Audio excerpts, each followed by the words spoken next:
Are you serious? Gunnery Sergeant. Colonel Ethan Cross's voice cut the Mojave heat like a blade-shaped contempt. Not raised, a tone he'd honed in briefing rooms. Hathwell Range, on the edge of Camp Meridian. Smelled of sand, oil and spent brass. Recruits shifted beneath Peltor headsets. Radios hissed in the parked JLTVs.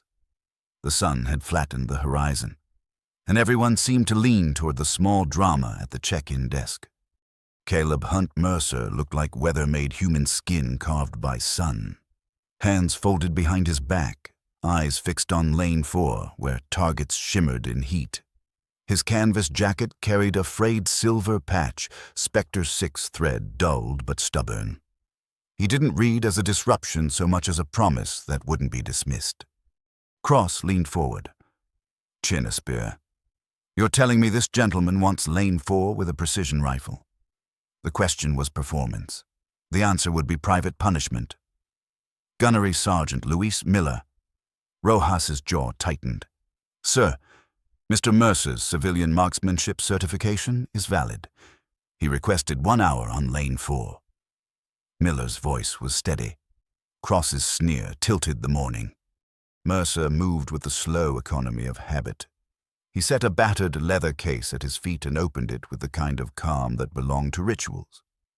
Inside rested a Remington 700 on a bed of worn oilcloth custom chassis, Schmidt and Bender glass, catching the light on the receiver.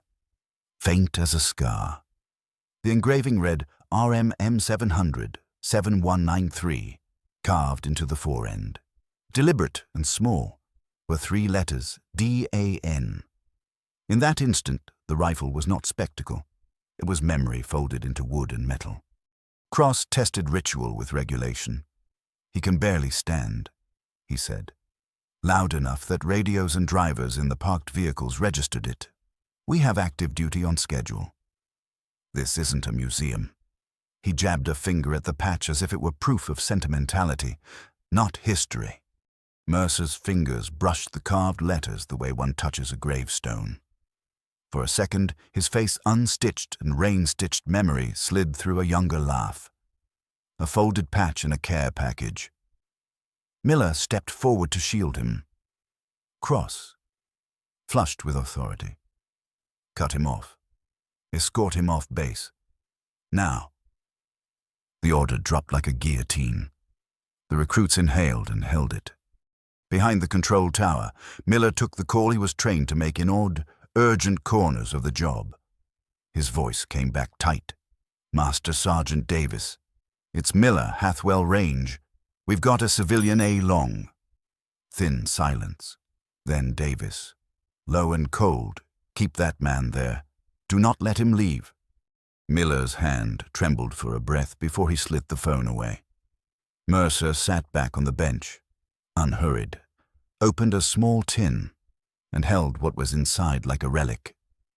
He looked up at Cross with quiet, absolute weight, and said 3 words that dropped like a stone into still water. It's for him. If this moment moved you, tell us where you're watching from and tag a veteran or someone who needs to hear this. Hit subscribe and ring the bell. We bring you more stories like this. The first shot cut the morning like a verdict. It wasn't practice, more an incision single. Deliberate. The kind of sound that changes how a room breathes. The Remington's walnut spoke with a deep, measured tone. Each report unraveled into the hot air and left the range rearranged. Mercer moved with ritual, not frailty, a slow cadence that reduced the world to one steady breath and the small punctuation of sound.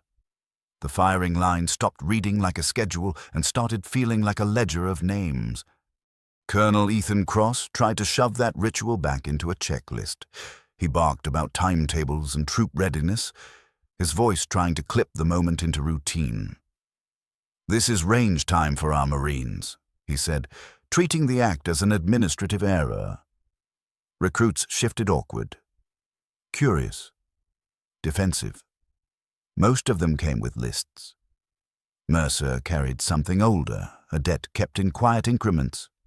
Down the access road, the dirt carried a different weight, the low rumble of an Oshkosh JLTV. Black SUVs moving in economical formation. Major General Alan Peterson happened to be on base that morning between staff briefings at HQ and when the name Mercer matched a file he'd once read. He didn't hesitate. The convoy arrived with the economy of command. Doors opened. Boots met gravel, and the low chatter clipped off like a snapped wire. Peterson walked straight to the bench where Mercer sat. His salute landed like a verdict rendered quietly precise. Unavoidable. "Mr. Mercer," he said. The name carrying margins and after-action notes that older men recognized before explanation. Cross's color drained, his theatrics dissolved under a look that carried history. Not spectacle. Peterson's words were surgical. Lane 4 had a history that no schedule captured. Mercer's 10-shot observance was obligation, not stunt, for the day. Peterson removed Cross's control of the lane, an administrative stroke that felt inevitable. The recruits straightened as if someone had redrawn their map. Mercer closed the case with soft finality. The tarp whispered over RMM 500-7193. He rose and stood with the small gravity of a man delivering what was owed.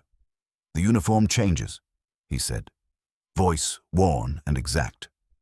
"But respect does not." Behind range control, a hand reached for a phone. The line hummed, once then a voice answered, and the tone on the other end shifted from routine to consequence. A simple dispute had just become something much larger.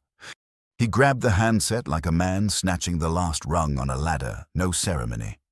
Just breath and the name that shifted the room. Mercer.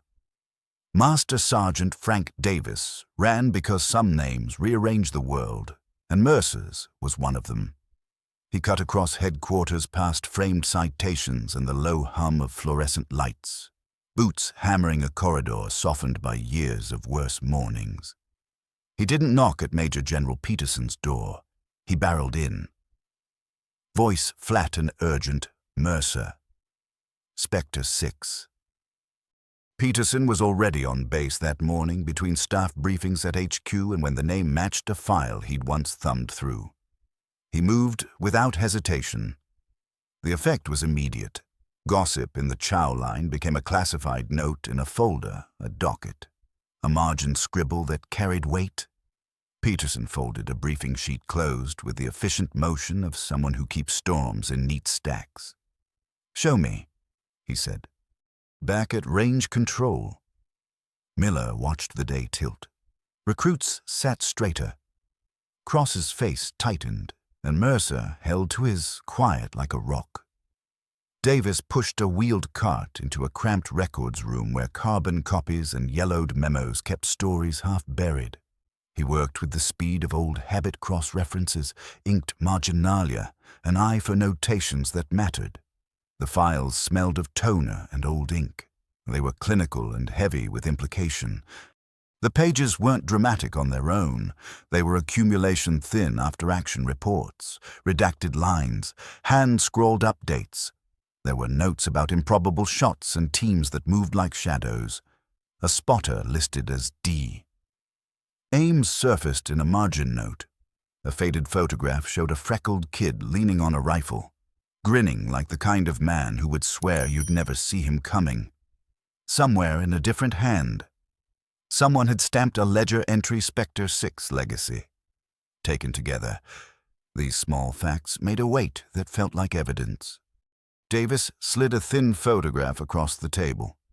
For a heartbeat, Peterson's composed face softened not nostalgia, but recognition of a pattern he'd once seen in a briefing tent under bad light.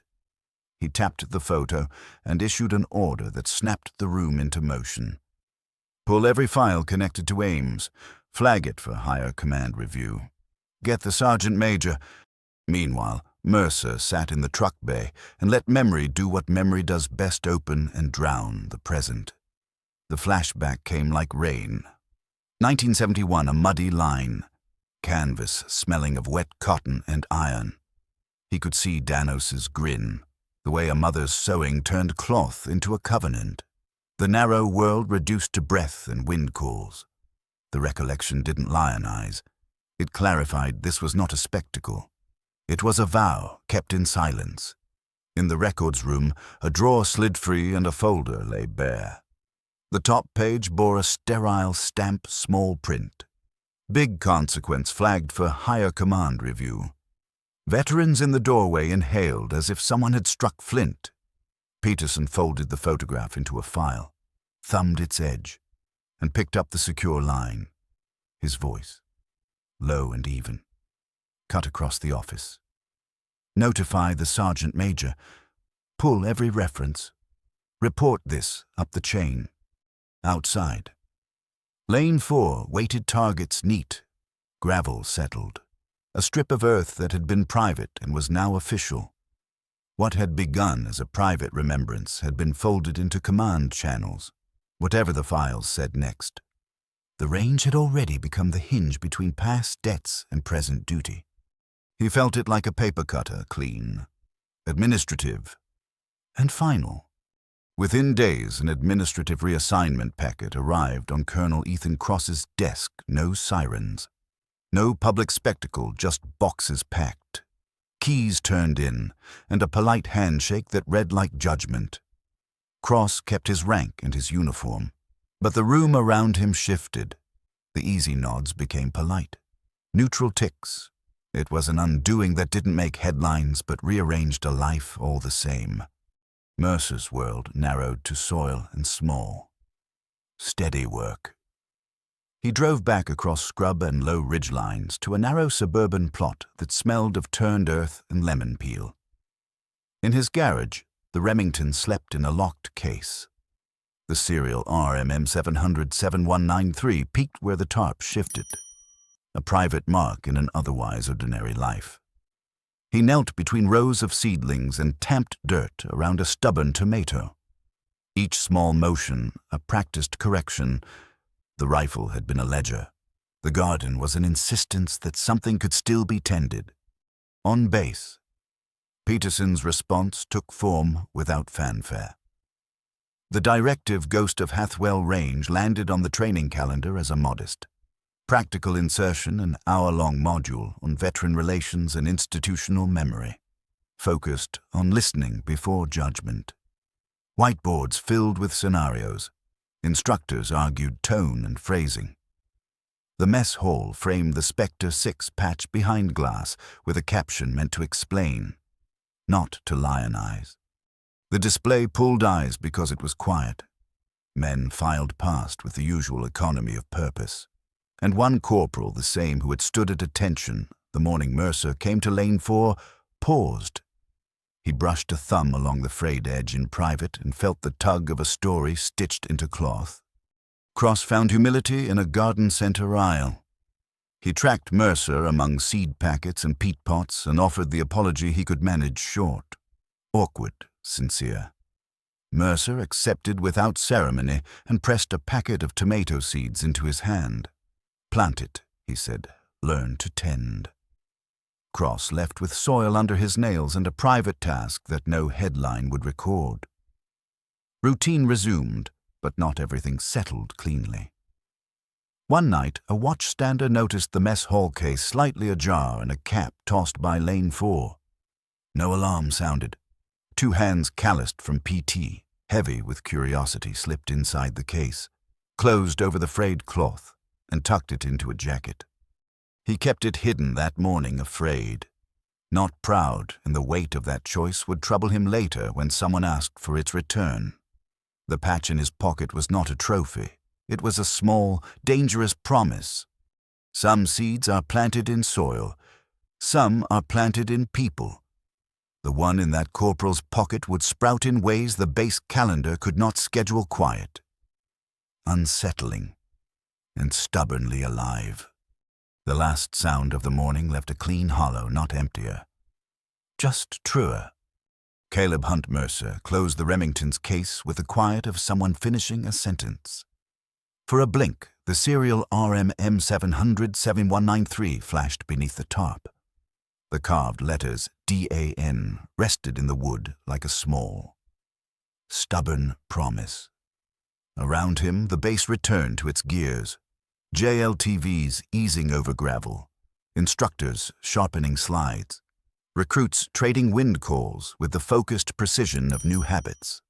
But beneath that ordinary machinery, something subtle had shifted. The way people measured one another now held a little more weight. Inside the case, folded plain, lay Major General Peterson's short note, not a citation, but a charge. Remember and teach. Miller watched Mercer move toward his pickup with the slow, steady gait of a man who has carried burdens for a long time. When Miller offered water, Mercer accepted it like a small grace. Two men acknowledged a load that needed no rehearsal. The Specter Six patch stayed behind glass in the mess hall, captioned as context rather than shrine. Still, ritual leaks. The cloth had already threaded itself into pockets. The corporal who'd once smirked now kept the frayed square near his heart between drills, smoothing its edge in private. He could not name the whole history it hinted at. He only knew the warmth of the thread and the awkward gravity of carrying someone else's small story. Colonel Ethan Cross returned quieter, the sharp angles of posture softened by an apology that cost him more than pride. He found Mercer among clay pots and seed racks and offered the words he could manage short, awkward, sincere. Mercer pressed a packet of tomato seeds into his hand and showed him how to tamp earth around a sprout. It was no headline redemption.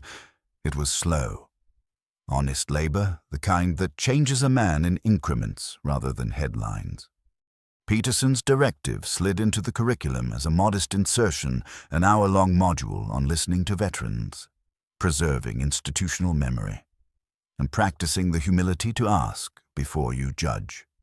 It did not remake the base overnight.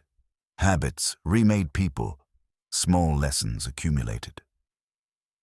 On the next June 14th, Lane 4 waited as it always had targets set, wind calls rising like a quiet prayer. Mercer's hands were slower, but steady. He moved through his ritual with the economy of a man who has sworn to remember, breathed the old rhythm, and sent 10 soft honors into the warming air. Each report was private remembrance. Each pause carried a name. Around him, Marines recruits and NCOs alike stood a little straighter. The story did not close with medals or parades. It continued in gestures, a class that started by listening. A patch returned to its case, a seed planted and tended. What changed most was how people treated one another afterward, with a measure of care that was not mandated, only learned. Respect is not a badge you pin on a chest. It's a weight you carry for someone else. Assume the person beside you bears an unseen burden and tend that weight as you would a fragile, living thing.